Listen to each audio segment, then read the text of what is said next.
Hi வணக்கம் friends. நமக்கு TNPSC group 2A பார்த்தீங்கன்னா அழகு 3ல் மீநுண் தொழில்நுட்பம் மற்றும் அதன் பயன்பாடுகள் அப்படின்னு ஒரு டைட்டில் கேட்டிருப்பாங்க. அது ரிலேட்டடான பாயிண்ட்ஸ் நம்ம இப்போ பார்க்கலாம். ஃபஸ்ட்டு பாயிண்ட் பார்த்தீங்கன்னா, மீநுண் உலகில் நமக்கு நிறைய வாய்ப்புகள் உள்ளன. இது இயற்பியல் துறையில் ஒரு புதிய களத்தில் நுழைவதற்கான ஒரு அழைப்பு அப்படின்னு சொன்னவர் யாருன்னா ரிச்சர்ட் ஃபைன்மேன். மீநுண் தொழில்நுட்பத்தில் நம்ம ஃபஸ்ட்டு பார்க்க போகிறது என்னென்னு பார்த்தீங்கன்னா நானோ அறிவியல். நானோ அறிவியல் அப்படின்றது என்னென்னு பார்த்தீங்கன்னா, 1 நானோமீட்டர்லேருந்து 100 நானோமீட்டர் அளவான துகள்களால் ஆன பொருட்களை பற்றி படிக்கிற அறிவியல் தாங்க நானோ அறிவியல். அதாவது நானோ என்பது ஒரு மீட்டரில் பில்லியனில் ஒரு பங்காகும். 1 நானோமீட்டர் = 10⁻⁹ மீட்டர் ஆகும். அதாவது ஒரு பருப்பொருளானது சிறு பொருட்களாக பிரிக்கப்பட்டால் இயந்திரவியல், மின்னியல், ஒளியியல், காந்தவியல் மற்றும் பிற பண்புகள் மாறுபடுகிறது. அடுத்த டைட்டில் பார்த்தீங்கன்னா நானோ தொழில்நுட்பம். நானோ தொழில்நுட்பம் என்பது நானோ அளவில் கட்டமைக்கப்பட்ட பொருள்களின் வடிவமைப்பு, உற்பத்தி, பண்புக்கூறுகள் மற்றும் பயன்பாடுகள் ஆகியவற்றை உள்ளடக்கிய தொழில்நுட்பம் தான் நானோ தொழில்நுட்பம். இப்போது நானோ துகள்கள் அப்படின்னா என்னென்னு பார்த்தீங்கன்னா, ஒரு திண்மத்தின் துகளானது 100 நானோமீட்டரை விட சிறிய அளவாக இருந்தால் அது நானோ திண்மம் அப்படின்னு சொல்கிறோம். இதே 100 நானோமீட்டரை விட அதிகமாக இருந்துச்சுன்னா அதை பெயரளவு திண்மங்கள் அப்படின்னு சொல்கிறோம். இப்போ எடுத்துக்காட்டாக பார்த்தீங்கன்னா ZNO பெயரளவு மற்றும் நானோ ஆகிய இரு வடிவங்களிலும் இருக்கலாம். ஆனால் இது ரெண்டும் ஒரே வேதியியல் கலவையாக இருந்தாலும் பேரளவு வடிவத்தோடு ஒப்பிடும்போது அது மாறுபட்ட பண்புகளை கொண்டிருக்கிறது அப்படின்றது தான். இப்போ அடுத்த பாயிண்ட் என்னென்னு பார்த்தோன்னா, நானோ அளவிலான பரிணாமங்களில் நானோ பண்புகளை முக்கிய நிகழ்வுகள் கட்டுப்படுத்துகின்றன. ஒன்று என்னென்னா குவாண்டம் வரையறை விளைவுகள், மற்றொன்று என்னென்னா அதோட மேற்பரப்பு விளைவுகள். இப்போ நானோ தொழில்நுட்பம் பார்த்திங்கன்னா பொருள் அறிவியல், மூலக்கூறு உயிரியல், பயன்பாட்டு கணிதவியல் மற்றும் கணினி அறிவியல், இயற்பியல், வேதியியல், மின் மற்றும் இயந்திரவியல், பொறியியல் அப்படின்னு எல்லா துறைகளிலையுமே நானோ அறிவியல் பயன்படுதுங்க. இப்போ இது பார்த்திங்கன்னா ரொம்ப முக்கியமான பாயிண்ட். இது ஆல்ரெடி டிஎன்பிஎஸ்சியில் கேட்டிருக்காங்க. இயற்கையில் உள்ள நானோ பொருட்களுக்கு எடுத்துக்காட்டு. முதல் எடுத்துக்காட்டு பார்த்திங்கன்னா ஓரிலை டிஎன்ஏ, ஈரிலை டிஎன்ஏ. இதை என்ன பண்ணுறாங்கன்னா, இது ஆய்வகங்களில் இதை பேஸாக வச்சு ஒரு சில பொருட்கள் தயாரிக்கிறாங்க.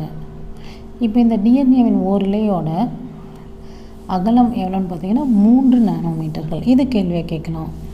இப்போ டிஎன்ஏ ஒரு இலையோட அகலம் எவ்வளோன்னா 3 நானோமீட்டர்கள்.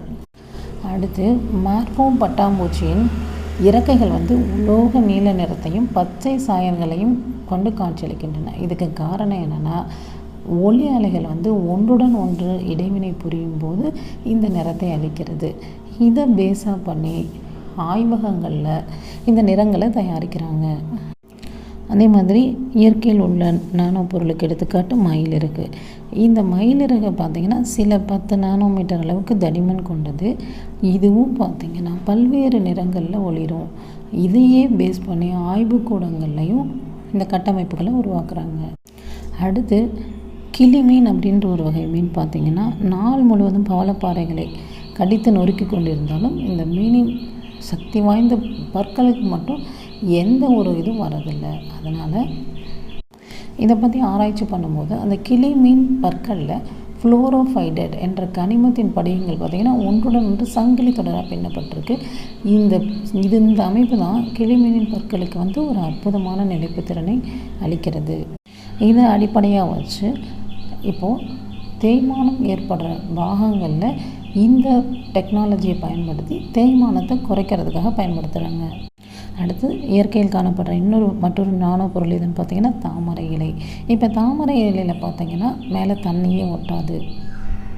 இதை பயன்படுத்தி தான் நீரை எதிர்க்கும் நானோ வர்ணங்கள், நீர் ஒட்டாத ஆடைகள் இதெல்லாம் தயாரிக்கிறாங்க. நானோ தொழில்நுட்பம் அப்படின்ற வார்த்தையை முதல்ல 1974ஆம் ஆண்டு உருவாக்குனவர் யாருன்னா நோரியோ டனிகுச்சி. இப்போ ஐபிஎம்மின் அல்மெடான் ஆராய்ச்சி மையத்தால் டான் நிக்லர் மற்றும் எர்ஹார்டு ஸ்வைசர் அந்த ஐபிஎம் சின்னத்தை உச்சரிக்க 35 தனியான செனான் வகை அணுக்களை கையாண்டனர். இந்த அணுக்களை கையாளும் திறனை காட்சிப்படுத்தியதன் மூலம் நானோ தொழில்நுட்பத்தின் அவசியம் பயன்பாடு உலகுக்கு தெரிய வந்தது. நானோ துகள்கள் இரு முறையில் உருவாக்கப்படுகிறது. ஒன்று மேலிருந்து கீழ் அணுகுமுறை, இன்னொன்று கீழிருந்து மேல் அணுகுமுறை.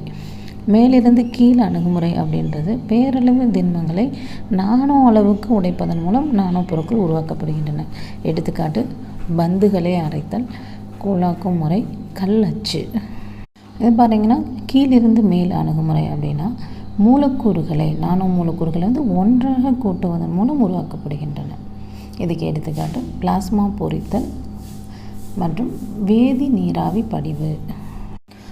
அடுத்து நானோ தொழில்நுட்பத்தின் பயன்பாடுகள்: ஆற்றல் சேமிப்பு, இராணுவ மற்றும் பாதுகாப்பு, உலோகவியல் மற்றும் பொருட்கள், மின்னணுவியல், ஒளி பொறியியல் மற்றும் தகவல் தொடர்பு, உயிரி மருத்துவம் மற்றும் மருந்துகள் விநியோகம், விவசாயம் மற்றும் உணவு, அழகு சாதன பொருட்கள் மற்றும் வர்ணங்கள், உயிரி தொழில்நுட்பம், ஜவுளித்துறை போன்றவை.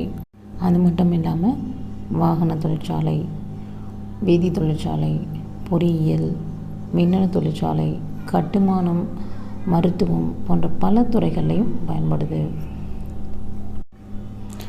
ஜவுளி, ஆற்றல், அழகு சாதன பொருட்கள், உணவு மற்றும் பானங்கள், வீட்டு உபயோகம், விளையாட்டு மற்றும் வெளிப்புறம் போன்ற பல துறைகளில் நானோ தொழில்நுட்பம் பயன்படுது. இப்போ இந்த நானோ துகள்கள்னால என்னென்ன தீங்கு விளைவிக்கும் விளைவுகள் உருவாகுது அப்படின்னு பார்த்திங்கன்னா, இது உடலின் மேற்பரப்பினுள் எளிதாக உறிஞ்சப்படலாம். உடலின் திசுக்கள் இதனால் பாதிக்கப்படும். இப்படி உள்ளிழுக்கப்படுற நானோ துகள்கள் எளிதாக செல் சவ்வுகளை கடக்கும். உள்ளிழுக்கப்பட்ட நானோ துகள் இரத்தத்தை அடையும். இது ஈரல், இதயம், இரத்த செல்கள் இது எல்லாத்தையுமே பாதிக்கும். எடுத்துக்காட்டாக நானோ துகள்கள் உடம்புக்குள்ளே போகும்போது மூளையில் பார்த்திங்கன்னா நரம்பியல் நோய்கள், பார்கின்சன் நோய், அல்சைமர் நோய் ஏற்படுத்தும். நுரையீரலில் ஆஸ்துமா, மூச்சுக்குழாய் அலர்ச்சி, எம்பசீமா, புற்றுநோய், இதயத்தில் சீரற்ற இதய துடிப்பு, இதய நோய், மரணம் இது எல்லாத்தையுமே ஏற்படுத்தும். நிணநீர் அமைப்புகளில் யானைக்கால் நோயையும், மென்தரை புற்றுநோய், அப்புறம் பாதத்தில் பார்த்திங்கன்னா தன் உடல் தாங்கு திறனை குறைக்கும், தோல் அலர்ச்சி நோயை உருவாக்கும்.